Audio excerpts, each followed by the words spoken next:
The road to WrestleMania took a not unpredictable, but certainly interesting turn, with Randy Orton aggressively attacking Cody Rhodes. So, how would the WWE follow it up?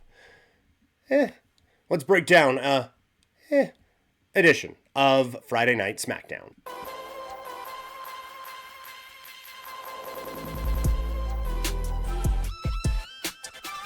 So yes, it is the road to WrestleMania, and Randy Orton had some explaining to do on SmackDown, and I think he did okay. It's tough because you can't just come out and say, yeah, we needed him to be a bad guy against our really good guy, so we did this.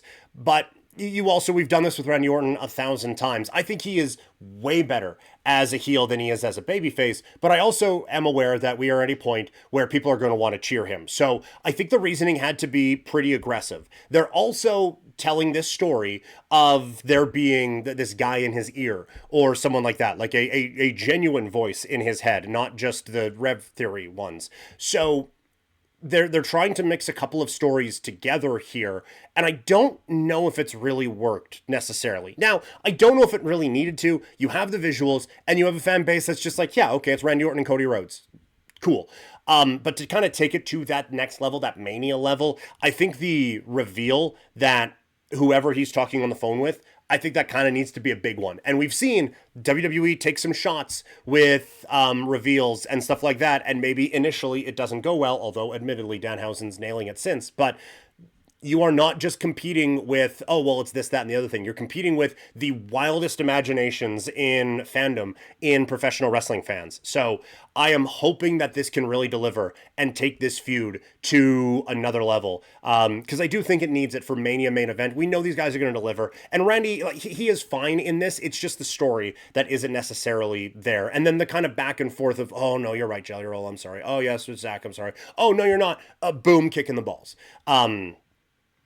I get what they're doing. It's just it hasn't really locked me in just yet. Otherwise, the show was kind of blah. Like again, like Drew against Fatu, the finish made it so lame where they're falling off of the thing. And if this is 1980, then yeah, that's a cool finish.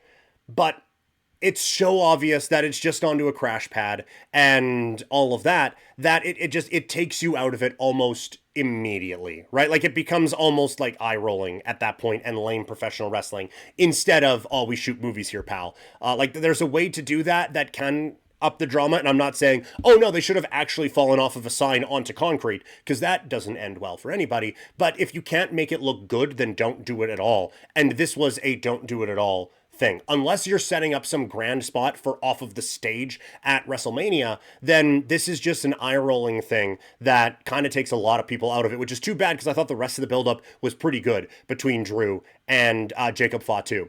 Aleister Black, Sami Zayn, Trick Williams kind of just did the same thing as we've seen for a little bit. Trick is always entertaining. Aleister and Sami are always going to deliver in the ring, but it wasn't exactly a progression of much here. And that's kind of what a lot of this show was just not much progression of anything from SmackDown. And like the Michin B-Fab turn on Rhea, I've said before that, oh, well, everyone saw it coming, isn't the best reason to not do something. Because sometimes the reason we all see it coming is because it's the right thing to do. That is not the case here. This makes no logical sense to have Michin and B-Fab jump Rhea Ripley just because Rhea was nice to them after Michin lost to Jade Cargill for the 150th time in a row.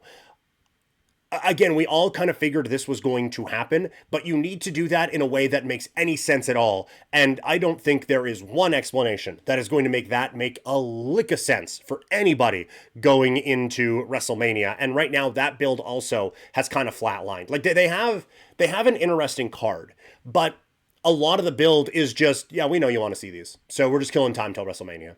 That's it. But yeah, like Jade and Rhea, the whole thing has just been, I'm that bitch. Well, no, I indeed believe that I am that bitch. So we will see whose bitch can bitch the most at WrestleMania.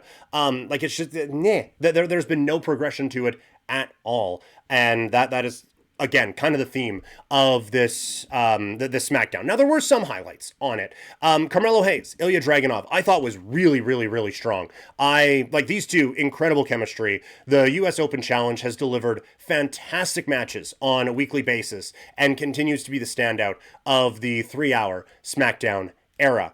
Priest and Truth winning the tag team titles. It's okay. Like, you have such an exciting tag team division. This does feel like a step back. And like, I find Truth to be entertaining. I think Damian Priest can be a little bit too hated on by the IWC a little bit. And there's like, he is a fine person to have hanging around the world title picture. But it's just like, well, we haven't seen the Street Profits in months. And we've barely seen any of these teams in months. And now we're throwing these guys in as champions.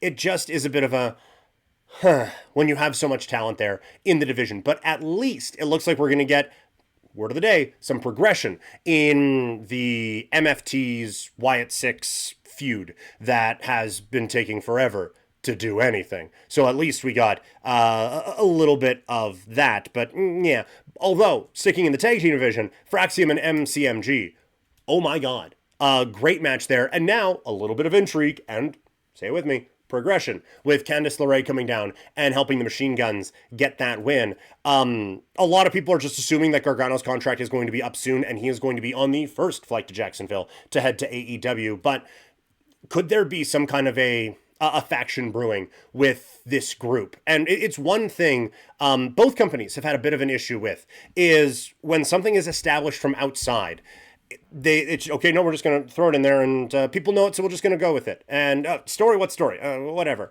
They don't really adjust it all that much. Like Bullet Club, those guys are just Bullet Club for forever. And these two wrestled in Ring of Honor once, so that's them now. That there isn't a whole lot of change in characters or dynamic with anything. So it's nice to see them maybe adding a little bit of their own flair and their own evolution to something that came from the outside world. A very good thing that came from the outside in the Machine Guns, and Candice LeRae and Johnny Gargano as well. But adding a little bit of just something different to a what could be a pretty good package in that group. So again, overall, it felt like an episode we needed to get through to get to the next step for a lot of these things. It feels like with a lot of these stories, we had 3 ideas left and 4 shows to do. That's kind of where they were at. It felt like right now with this show. So some fun stuff, but I don't think it was worth 3 hours of any of our time on Friday. So what did you guys think? Am I being too harsh? Excuse me. Let me know in the comments and we can chat about that. But yeah, right now I think SmackDown, it has been for a while, but in just kind of a bleh phase. Let me know if you disagree with me. Also, if you're a wrestling fan, with listening to the regular Couch Potato Diary, we've been a while into this show. Before we got to the wrestling talk, there's a podcast where you can just get my wrestling thoughts, and that is the Living Room Lariat. Search for that wherever you get your podcasts.